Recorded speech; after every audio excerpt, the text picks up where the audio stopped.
So I just bought this NexPow YH2200i. There's a few things you really need to know. Like for one, it doesn't come with oil, so you have to put oil in it. I'll tell you what oil you need and how to fill it. We'll go over the starting procedure. I'll show you all the functionality on this panel. And I'll go over two features that I really love about this particular generator. So the generator comes with a funnel, a screwdriver, and a spark plug wrench, but it doesn't come with oil. So you need to supply either 10W30 or 5W30 if it's a little bit colder.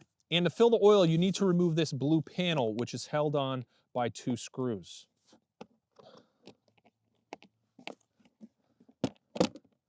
I'm not really a fan of having to use tools to access the engine oil, but on the other hand, it does give you some really great access for the carburetor, the air filter, or anything else you need to do on this side of the engine. But right here is the oil fill. So the oil doesn't come from the factory. So we need to take this off. This is going to be bone dry.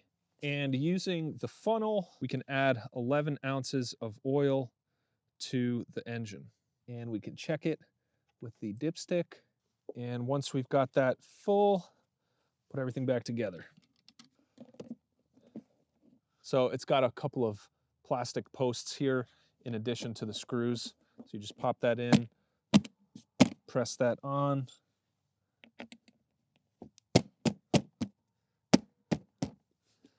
And screw it back in. Next, we just need to add some gasoline.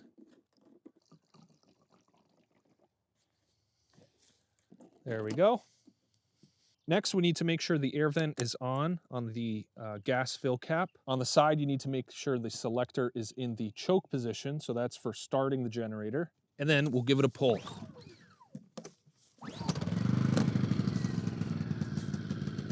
So once it's started, you're gonna put this to the on position to turn the choke off. And there we go. So that took 2 pulls to get it started. Now check this out. I'm like 8 feet away from the generator and I'm talking in a normal voice. I'm not shouting or anything like that. So you can kind of see how quiet it is relatively. So with it running, you're gonna see a green light right here. It does have a display here with multiple modes, but this is one of my favorite features is the eco mode. So if I turn this on, immediately the throttle goes down to a low idle. So that's gonna save you a ton of money on gasoline. And what happens is when you plug something into it and draw a load, it'll pick up the throttle automatically in order to match the load. Now that doesn't work as well for high startup loads like a saw like this, but something like a refrigerator or anything with kind of a low startup load, eco throttle is awesome for that sort of thing. Now to turn the generator off, you just turn the selector switch like that. And let me show you what else we have here. So you have a low oil warning right here, and it'll automatically shut off if there's no oil in the engine. So you don't have to worry about locking up the engine. This is an overcurrent warning. So if you're drawing too much power, it'll automatically protect the generator from damage. You have a reset button right here, which again, if you're pulling too much power and overload the circuit, this will reset and you just press this to reset it. This looks like one of those 12 volt jacks, but actually under the cover here is a USB-A and USB-C port.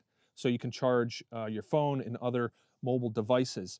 Parallel operation, if you have another generator you want to plug into this, and this is a ground stud right here. If you want to make your generator safely grounded, you can connect a ground wire right here. So overall, these are the stats right here. This is going to be great for powering a refrigerator during a power outage, if you need to bring this camping, if you need to run some tools, anything like that. Just a nice compact generator. And again, the thing I really like about it is how lightweight it is. It's really easy to kind of pick up and move around, so it's super portable. All right, guys, so that's my overview of this NexPow generator.